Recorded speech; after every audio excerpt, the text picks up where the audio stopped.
because have you ever heard of the word mzee? Mzee, what's that? Mzee is an old person. Like now, How old are you? you guys, you're young generations. Me, I'm a bit old. If I tell you my age, you'll be like, that's not your real age. Let me Because guess. nobody believes my age. Let me guess. You want me to guess your age? Yeah, you guess. I'll say 27. Plus 10. No way. I've been that's- telling you. But you look very young. Most of the people tell me that I look young, but What is your secret? maybe my gene. Maybe What is your my secret? gene. Nothing. But you're 37 and you look like you're 27. Let me say I take lots of water. Mm. Yeah. Take lots of water. But you're looking And good. maybe the Kenyan environment. Kenyan environment. What about the Kenyan environment? It's so calm. We rarely have like extreme weathers. Like we rarely have extreme drought, Me personally, I like the Nairobi weather. Like, especially in Nairobi. yeah, the weather Nairobi. is really nice. Do you know Nairobi? During that colonial era, it used to be called a land of cool waters. Yeah, Oh, cool. waters. Yeah, I think that word, the Nairobi, it's what? It's Kikuyu or Masa? What language is that? Because I think I read somewhere the meaning of Nairobi. It's like the land of something. Yeah, some social about waters, the it's land about of waters. cool water. Like the way before Nairobi was full of this cotton plantation. So and not cotton, coffee plantation and coffee does well where the cold areas. So the environment was so cool and favorable for cotton plantation and for those settlers. So that's why it came up with the name Nairobi, meaning a cool place. Yeah, so Nairobi generally is a cool place. Yeah, so what I was telling you, like me, I went around, just interact and stuff. But what I've realized, like obviously now I've been to like a lot of African countries, right? I mean, Africa, it's not like you say, now I don't say even people are nice because I think that is generally an African thing, right? Africans everywhere, they're like nice, welcoming people, right? Yeah, sure. Yeah, but for Nairobi, what I realized, like maybe it's only Nairobi, right? Maybe when you go, I've also went to the coast, like Mombasa, it's different there, generally. Yeah, sure. So here it's like everyone about themselves, you understand? Like everyone is just about themselves. And the place that I live, like usually I'm from Gambia, we see you, we don't know you, we just start a conversation with you, what's up? We nod and when we start talking, right? But the place that I live, even if I'm getting the elevator to go up, I'll be with some people in the elevator, they just look at you like this and no one will say anything, no one will say what's up, no one will say hi. What's up with that one, So you have talked about Mombasa. Mombasa is our coastal town, and people there are mostly Swahili. So the Swahili culture, they are still Kenyans, but now they are Swahilis. They are tribe like Mijikenda. They tend to be welcoming, and they are also friendly and kind to people. Compared to Nairobi, first, the reason why you think Nairobi people are not that friendly or we mind our own businesses, in Nairobi we are fused together. All those communities, you find them in Nairobi. So we are not that. The reason why we might not be that welcoming. It's a city, and we understand the way African capital cities are. People here come with that mentality. Yeah, I'm coming here to maybe to job hunt. So everybody's on the move, just minding about my business, minding about my job. They don't mind much about who is next to me. Me, I find that very strange here. I'm like, that is not African, like we are not like that.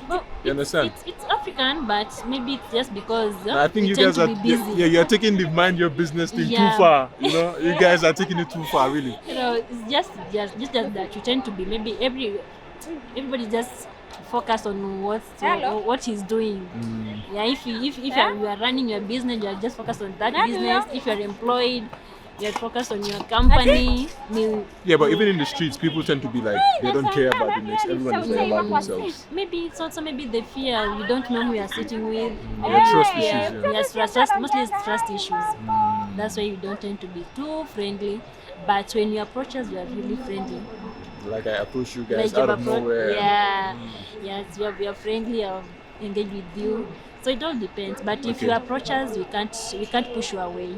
It's just that we don't approach someone. But if someone approaches us, we can't push you away. We accommodate you. Yeah. So it's good that we're having this conversation because already I've made up my mind. Kenyans. No, not Kenyans because I've been to other parts, but Nairobi is really like people. Like I find it strange. I mean, people that have lived in the same building, you know, we'll stay there for months. We'll not even talk to each other. Like that is not cool, you know. Yeah. And you'll get to elevator, just look at each other like this. Everyone goes their way. Yeah, and- but even in Nairobi for a stranger, especially if you're just alone, you don't have someone else here, it might be a bit hard. Yeah, it might be a bit hard for a stranger in Nairobi. So, but that's how we are. I don't know if it's just Nairobian culture, ama we are really used to it, whereby everybody's minding about their own business. Yeah. Yeah, but Actually, it's actually funny because maybe there's something could happen here. Someone is being beaten here, but I won't help because Exactly. of that. I fear. yeah, no one will do anything. My friend Yeah, was no one telling will me do about anything. that. Even someone could like be near in a life and death situation. Yeah. Because people think if we get to the hospital now, they'll start asking me questions about who did this. Who did So no this, one will do yeah. anything. Exactly. tunakuuliza Even the story can turn. tunataka kutoa Maybe pesa, look someone got consumer, hurt, hiyo then you went to look help. limits. Then the story turns and they Nikitumia say you are the one who hurt the look person. business No, you yangu. don't have evidence. Show that you are helping. So that's why people just So everyone that's- stay in their lane. that's why Because my people- friend was telling me Niko that na even in 60 town you can yeah, be walking niko na and they'll be 16,000 stealing so. stuff from your bag and people will see you, no one will say anything. No one will Nikaweka respond amount and no one will 16,000. help. Niambie niweke deposit. Because Nafaa kuweka ngapi? maybe someone will be helping and then the thief has maybe let me say working with gun. a gun or maybe a sharp object then targets Aya, you. sa- They're trying to nikiweka help hiyo and then you pesa. end up being the victim. So Nitakatwa We fear because of the trust issues. Nitakatwa mimi. which I think is not that bad. Okay, Sometimes it's nikiweka always hiyo good to be pesa, cautious hiyo about 2,000. your surrounding. Sikia? Hello. That's cool. Yeah. So from Gambia, how do you think about Kenya? that's- Basically Nairobi now. Let me say Nairobi now. Yeah, that you Nairobi. landed I in can just say Nairobi. Kenya because one thing I found, like from, let me just say, I'm coming from West Africa here, like especially Nairobi, in terms of development, like really doing well. You know, it's like, Hello. you know, this capital, this futuristic capital, I can say, you know, innovation, Nakwambia. especially technology, you know, Hello. fintech. Like you rarely see cash. People don't use cash. You can just Yeah, everything is rarely. like, you know. Actually, especially now everybody is doing Hello. working with cards. We prefer be it Nakuuliza. prepaid cards, debit card, credit Nikiweka card. hiyo Yeah, pesa, Yeah, it's like this, technology they way. have this digital economy, you know. Yeah. Yeah, so I think in terms of infrastructure Hiyo development, things seem to 2,000 be hiyo like pesa itakuja working. instant Even kwa though, hii I mean, business yangu. typically in every African city there has like two sides. You know, you go to another, like you see the slums and you know the ghettos and things like that. But every city has that, you know. Yeah. But overall, I think it's impressive, really. But how did you guys get here? Like, is it because I mean you guys complain a lot about your current president that the government this, but really the work, like the things that I'm seeing in Nairobi, how beautiful it is, the work and these roads and everything. I mean, it seems like your government are doing. Or is there someone that laid the groundwork, that did the foundation so that all this Yeah. could happen? Yeah. Like the previous government really tried. Okay, I won't bash this current government because I would say that in their is it third year. So I won't bash that they have done nothing. But most of the buildings we are seeing, most of the developments, they were laid by the previous government. Yeah. So even the economy, well, it was mostly laid by the previous government. Yeah, but I read somewhere when I went to the museum, there's one person that I always say like Kenyans really celebrate him. Like his name, something, Moi, is it Mwai Kibaki. Oh, Mwai Kibaki was our third president. Actually, Mwai did really good when during his tenure. He did so good, especially when it came to development. He's the one who built the roads, like the common Thika superhighway. He's the one who built that one. He came up with the free education. Before him, most of the kids were dropping out of school. Most of them were not going to school because of the fees. So when he came, he brought the thing of free education. Even me was a beneficiary actually of free education because we were the first lot who joined the primary with the free education. So he did a lot, and also most of the economy he also streamlined our economy. That's the time when there were most job opportunities for the youth. There were jobs. Yeah, the banks were doing well when it comes to lending to business people. The lending rates were too low.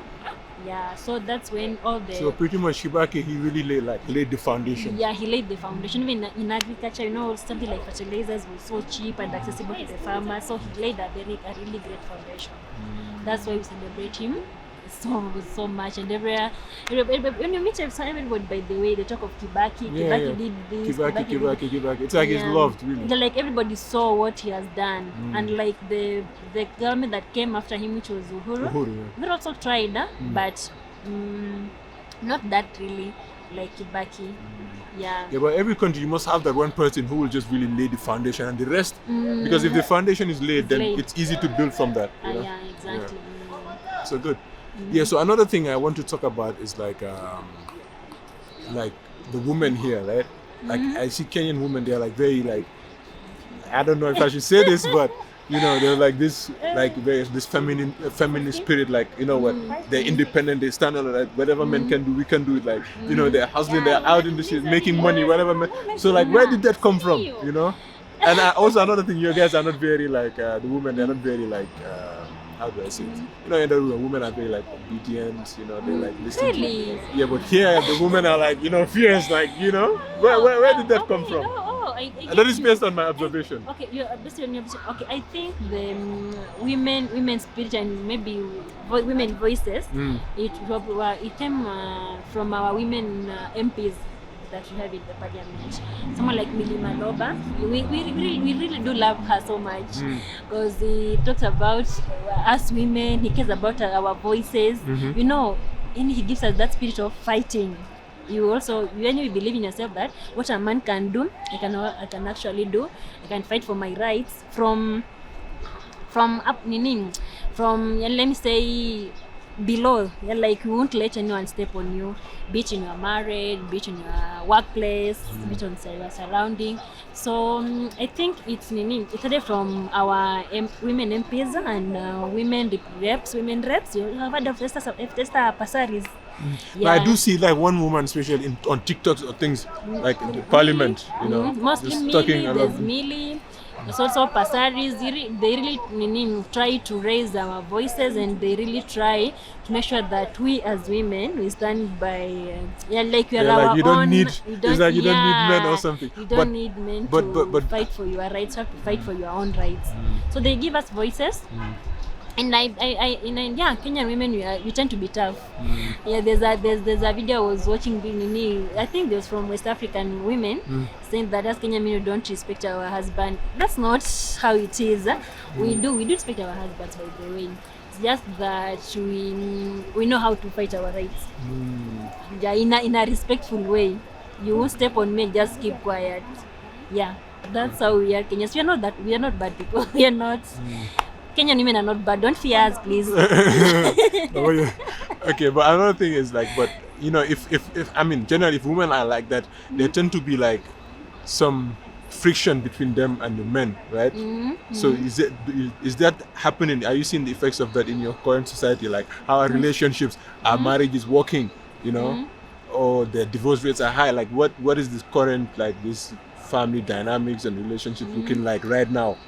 Okay, I won't associate the divorces to that, to our raised voices or to us being maybe talkative and strong.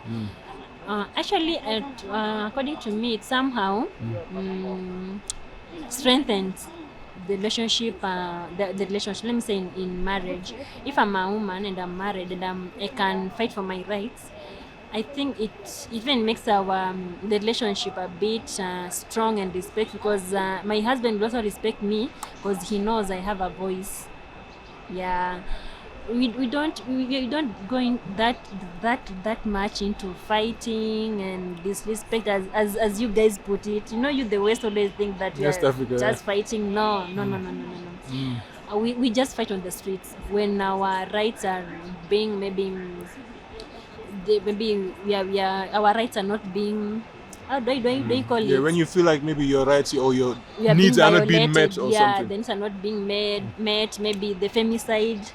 So those are the topics we raise our voices on. But when it comes to family relations, family dynamics, we don't we don't raise our voices to our maybe husbands. Let me use husbands.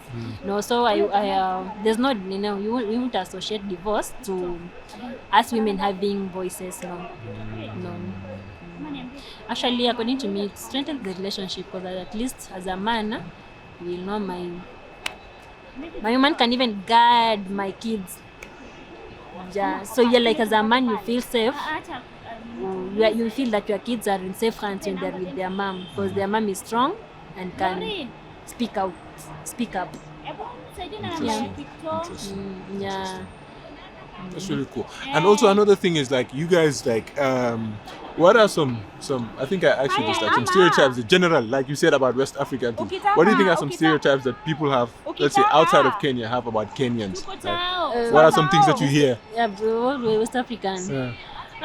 First, your food. You know, like me, the videos I watch, I hear people saying that West Africans, you eat wild meat. Yes, only like wild meat. So as in Kenya, Bush meat, or bush meat, bush meat. You know, as we don't do bush meat, and we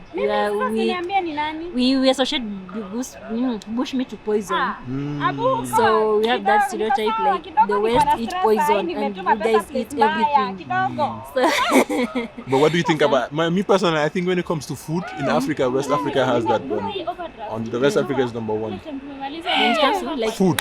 Like you have the best food. Yeah. You haven't tried the nyama choma? I've tried everything. Trust me. I've tried all the East African food in Rwanda, in Uganda, in Kenya, in Tanzania. I've tried like the different foods, and I drew my conclusion that when it comes to food, like West Africa, we are the champions of that one.